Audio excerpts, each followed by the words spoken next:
मृत्युंजय. लेखक शिवाजी सावंत. भाग 78. दुधाचा तो थेंब पाहताच मला एकदम राधा मातेचीच आठवण झाली. तिच्या दुधावरचं माझं शरीर, वैभव आणि धैर्य सर्व काही पोचलं होतं.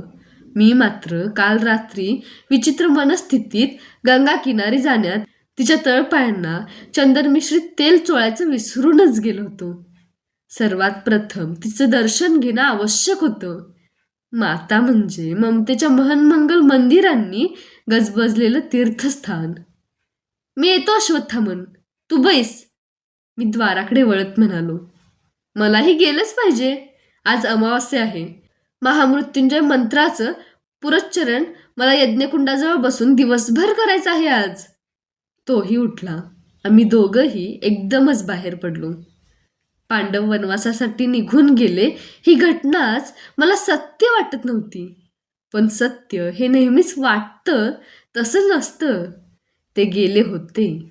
इंद्रप्रस्थाचं दिग्विजयानं समृद्ध केलेलं राज्य एखाद्या सर्पानं झळाळणारी कात टाकून सहजपणे सळसळत दूर निघून जावं तसं सोडून. कात जशी सर्वच्या सर्व टाकली जाते तसंच त्यांनी अखंड राज्य सोडलं होतं.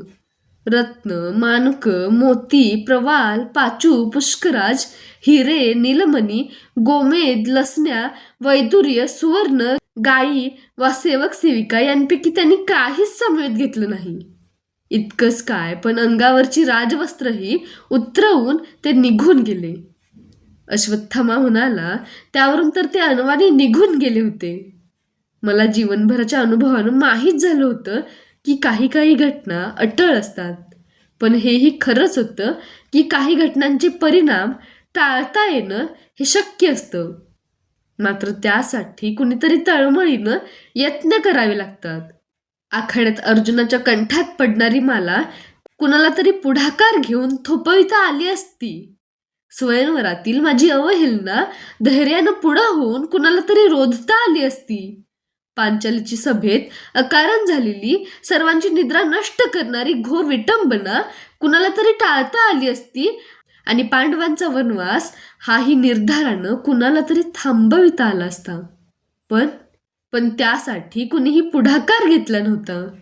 सगळं कसं एका विशिष्ट मार्गानं विशिष्ट ठिकाणीच जायचं आहे या कल्पनेनंच घडत आलं होतं. आता तो विशिष्ट मार्ग कुणालाच टाळता येणार नव्हता. कधीही. अश्वत्थामा म्हणाला त्याप्रमाणे त्याला एकमेवच उपाय होता. येईल त्या प्रसंगाला तोंड देण्यासाठी धैर्यानं उभं ठाकणं. त्यासाठीच मी मनाचे धागे एकत्र करू पाहत होतो. पण तेही विस्कटले होते. माझं दुःख एक नव्हतं. मृगाच्या एका सरीनंतर जिकडे तिकडे नुसते कोंबच कोंब उभे राहतात तशी माझी दुःख अनंत अगणित होती. घटनेची एक एक नवी सर कोसळत होती. प्रश्नांचे नवे नवे कोंब धुमारत होते. तरीही मी शांत राहणं आवश्यक होतं.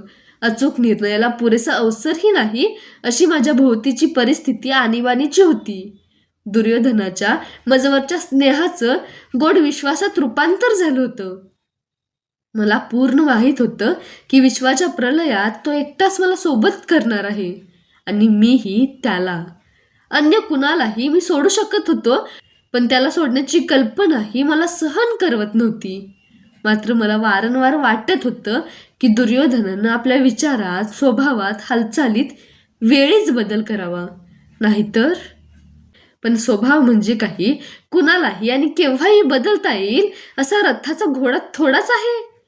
मी सुन्न झालो होतो. माझ्या भवितव्याचं जे चित्र माझ्यासमोर उभं राहत होतं ते मला वेड तर करणार नाही ना. या जाणीवेनं साचलेला मनाचा कुंभ चूर्ण करून टाकावा असं कधी कधी वाटत होतं. कधी नव्हे ते नैराश्याचे काळे पक्षी मनाच्या प्रांगणावर उतरत होते. असल्या कोंदटलेल्या मनाला एकाच ठिकाणी शांती मिळू शकते. नर्तिकांच्या पदन्यासात किंवा मद्याच्या चषकात. कर्णासाठी आता तोच मार्ग अटळ आहे असं सिद्ध होऊ घातलं होतं. कर्ण एकेकाळी राजहंस आणि गरुडासारखा ढंगदार दिसणारा आणि असणारा कर्ण कावळ्यासारखा आता मद्याच्या काळ्या ढोलीत खाली मान घालून प्रवेशणार होता. तेजाचा रस डोळ्यांनी प्राशन करणारा कर्ण सोमवल्लीचा रस डोळे मिटून प्राशन करणार होता. मनाची आग विझविण्यासाठी मद्याची आग उदरात लोटणार होता. जाग्या डोळ्यांपुढचा अंधकार पाहण्यापेक्षा मनाच्या अंधकारात धुंद होऊन पडणार होता. त्या अंधकारात त्याला कोणीही सुतपुत्र म्हणणार नव्हतं. तू चुकलास, तू नीच आहेस असा हल्ला त्याच्यावर कुणीही करणार नव्हतं. म्हणूनच एका दासीकरवी मी प्रभंजनाला भेट घेण्याचा संदेश धाडला. दुर्योधनामुळे तो माझ्याशी निश्चितच विश्वासानं वागणार होता. काही क्षणांतच प्रभंजन माझ्यासमोर उभा राहिला. आश्चर्याची एक सूक्ष्म आठी त्याच्या उचललेल्या उथळ मस्तकावर उभी राहिली होती. मी त्याला प्रथमच बोलावून घेत होतो. प्रभंजन, मला सत्वर सोमरस आणि मैरेक पाहिजे, जा. मी त्याच्याकडे पाठ करून त्याला आज्ञा केली. त्याच्या जाड भुवया प्रश्नांकित होऊन दृष्टीला सुद्धा पडू नयेत असं मला वाटत होतं. आज्ञापालार्थ तो गेला असेल या कल्पनेनं मी वळलो, पण खाली मान घालून मख्खपणे त्याला तसाच समोर उभा असलेला पाहून माझ्या मस्तकावरची धमनी थडाथड उडू लागली. प्रभंजन, ऐकलंस की नाही? त्याच्या जवळ जात मी ओरडलो. अंगराज, आपणही? त्याची मान खालीच होती. प्रभंजन, मला सोमरसाचे घोट पाहिजेत, उपदेशाचे नव्हे. दास आज्ञा पाळतात, हे विसरलास काय? तसं कटी वाकून अभिवादन करून तो निघून गेला, पायात अवजड साखळदंड बांधलेल्या हत्तीसारखा. काही कालानं एक दासी सोमरस आणि मैरेकाची उभट चंचुपात्र घेऊन कक्षात आली. मधल्या बैठकीवर ती ठेवून अवगुंठून उभी राहिली. मला प्रभंजनाची टाळाटाळ अपमानास्पद वाटली. एक यकच्चित दासी आज मला टाळू पाहत आहे की काय? जा, त्यालाच पाठवून दे. मी दासीवरही ओरडलो. निरुपायानं प्रभंजन परत कक्षात आलं. प्रभंजन, सोमरसानं चषक भर. तुझ्या नावापेक्षाही भयानक प्रभंजन माझ्या मस्तकात आहे. तूच त्याला चषक देण्यासाठी तूच योग्य आहेस. त्यानं खाली मान घालून एक चषक भरून आणून माझ्यासमोर धरला. मी तो निर्धारानं हाती घेतला.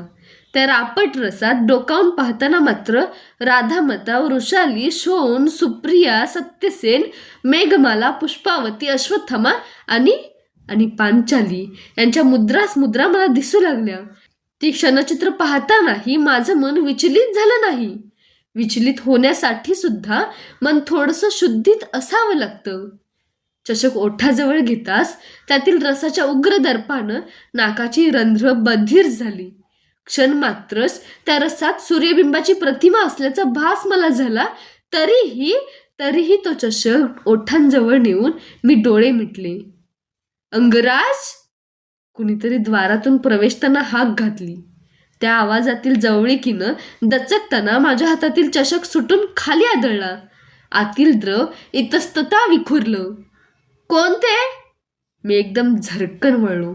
माझं सर्वांग वृषभाच्या कातडीसारखं थरथरत होतं. मी आहे. ते संजय काका होते. मला एकदम त्यांनी कधीतरी लहानपणी ऐकविलेलं जातिवंत घोड्याचं लक्षण आठवलं. जातिवंत घोडा कधीही खाली बसत नसतो. तुम्ही काका? मी आश्चर्यचकित झालो. काय बोलावं ते सुचेना. प्रसंगावधानी प्रभंजनानं चटकन सोमरसाचा दर्प घालविण्यासाठी सुरंगीच्या पुष्पांच्या अर्काची एक सुगंधी कुपी दर्पणाजवळ पालती केली. सोमरसाचा उग्र दर्प कुठल्या कुठं उडून गेला.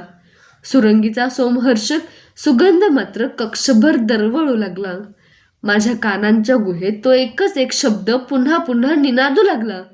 जातिवंत घोडा कधीच खाली बसत नसतो. जातिवंत घोडा कधीच खाली बसत नसतो. का? मला पाहून आश्चर्य वाटलं. जगासाठी अंगराज असलेला कर्ण माझ्यासाठी अधिरथाचा पुत्र कर्ण आहे याचे एवढ्यातच विस्मरण झालं का काय? आसनावर बसून माझ्या डोळ्यात सखोल पाहत त्यांनी मला विचारलं. नाही, ते कधीच शक्य नाही. पुढं होऊन त्यांची चरणधुली मी मस्तकी घेतली. माझ्या इथल्या आकस्मिक आगमनापेक्षा आणखी एका अद्भुत व्यक्तीचं आश्चर्यजनक आगमन आज हस्तिनापुरात झालं आहे. त्यासाठीच एक सावधानतेचा संकेत करण्यासाठी मी इथं आलो आहे. कुणाचं आगमन? पांडव वनवासाला गेले ही वार्ता द्वारकेत गेल्यानं श्रीकृष्ण तर आला नसेल, अशा समजुतीनं मी उत्सुकतेने विचारलं. ऋषीवर्य दुर्वासांचं, शांतपणे संजय काका म्हणाले. त्या वार्तेनं मला कसलाच धक्का बसला नाही. का बसावा? ऋषी मुनींची अशी अनेक आगमनं मी आजवर हस्तिनापुरात पाहिली नव्हती काय? त्यापैकीच एक दुर्वास. अंगराज या दुर्वासांच्या सहवासात राहणाऱ्यांचं एक तर जन्माचं कल्याण होईल, नाहीतर संपूर्ण विध्वंसन. तेव्हा त्यांना टाळणंच बरं हे सुचवावं म्हणून मी इथं आलो. खरं म्हणाल तर मला तर कुणाकडेच जावंच वाटत नाही. मग दुर्वासांचा प्रश्नच कशाला? तरी पण काका, तुमच्या एका कल्पनेची सत्यासत्यता मला एकदा पडताळून पाहायची आहे. कोणत्या? आपलं सतेज भाल किंचितसं उंचावून त्यांनी विचारलं.